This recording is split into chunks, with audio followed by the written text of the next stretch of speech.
Ana Gorosito ha sido muy contundente. No le gustó la versión de Evita donde Víctor Laplace hacía de Perón, Esther Goris de Evita. Le gustó más la versión española de Cartas a Eva, donde una preciosa Julieta Cardinal, la ex esposa de Calamaro, entre otras cosas, hacía de Evita, y realmente notable, porque una película española con una actriz argentina actuando de una actriz argentina, valga la redundancia. En este caso vamos a seguir analizando parte de esta obra creativa en torno a la vida de esta mujer tan importante para la vida institucional de los argentinos.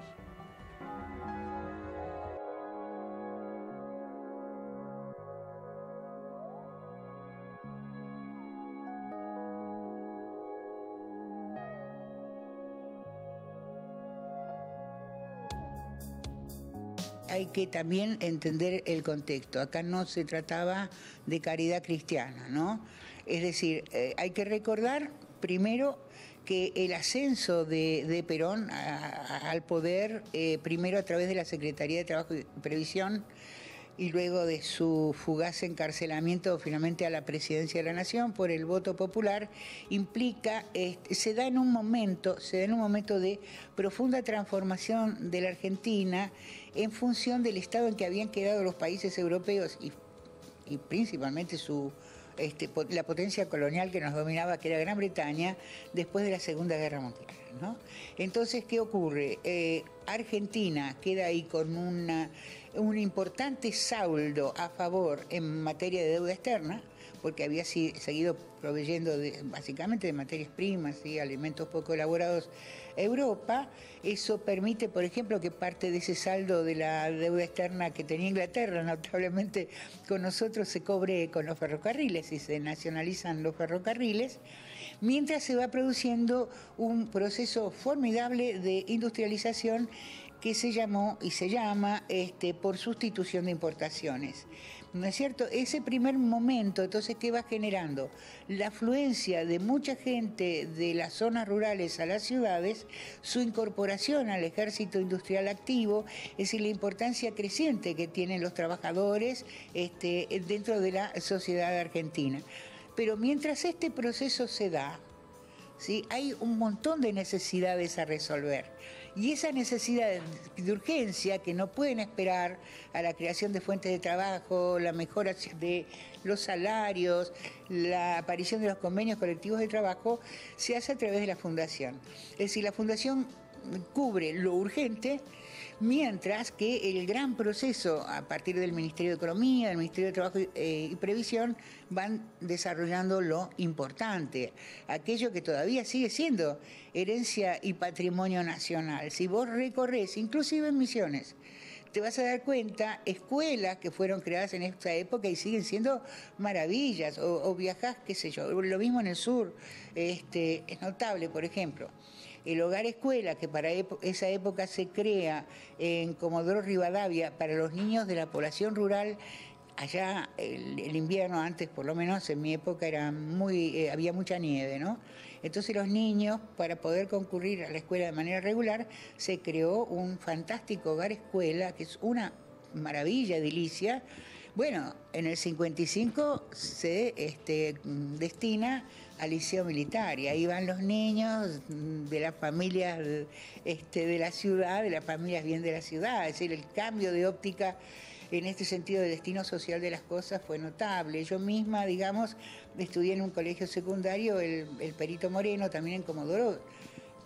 Hasta el día de hoy es un lujo, ese lugar es maravilloso. Por otro lado, te diría que ahí se alojaron muchos de los combatientes de Malvinas que venían heridos, tenían que ser atendidos, además del hospital, que también se hizo en esa época, el hospital regional fantástico. El colegio también albergó a los soldados. Entonces, ves, es un complemento de varias cosas, no se puede tomar solamente una cuestión por separado y separarla de otra. Hoy te diría, ¿cómo sería hoy la cuestión? Bueno, sería la UH, algo así como, bueno, ¿en qué se transforma esa ayuda desde el Estado? Y hoy sería la asignación universal por hijo. Ahora yo te quiero recordar, la asignación universal por hijo va a pagarle, a reconocerle, digamos, a esta asignación, este dinero, a los que han perdido su trabajo, es decir, los trabajadores que en este momento no tienen empleo, y aquellos que están trabajando en negro y que por lo tanto sus empleadores no hacen los aportes. Es decir, viene a resolver un problema que no crea la ayuda caritativa, que es anterior y es una falencia social importante. Mi objeción a la UH ha sido y sigue siendo justamente este hecho. Una vez que está registrado el trabajador en negro que accede a la UH, a ese empleador habría que caerle con todo. Debe ser multado porque ese empleador está teniendo en condiciones de ilegalidad a sus trabajadores. Entonces el resto de la población contribuye, ¿no es cierto?, con sus impuestos al pago de esa UH, pero a ese empleador debe ser penalizado. Por eso son a lo mejor estas medidas buenas, pero incompletas. Queda claro, Ana María Gorosito analiza toda la realidad, no solamente las cuestiones artísticas, y valió la pena conocer.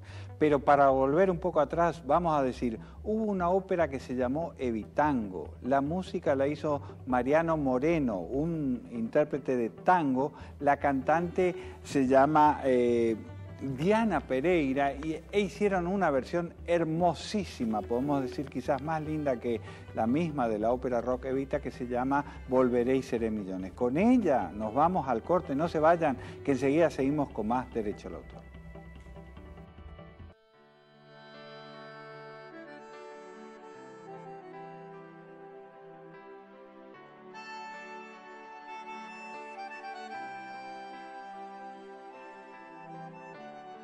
Debo partir, Dios me llama,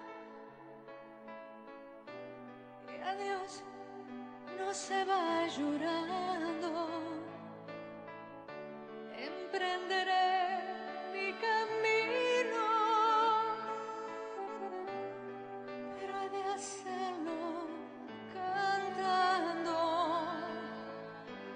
Y aunque tenga que alejarme, nunca voy a abandonarlos.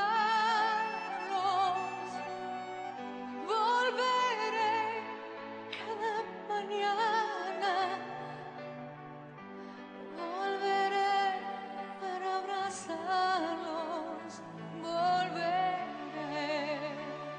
volveré, volveré. Volveré y seré millones. Viviré, viviré, viviré dentro de sus corazones. Volveré.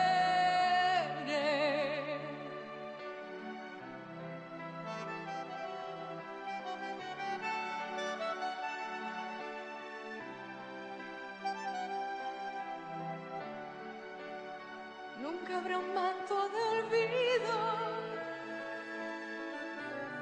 y jamás podrán callarnos. No habrá tiempo ni distancia, jamás podrán separarnos. Y seguiremos luchando por la dignidad de un pueblo que aunque lo sigan hiriendo, nunca podrán desangrarlo. Volveré, volveré, volveré, volveré y seré millones. Viviré, viviré, viviré dentro de sus corazones.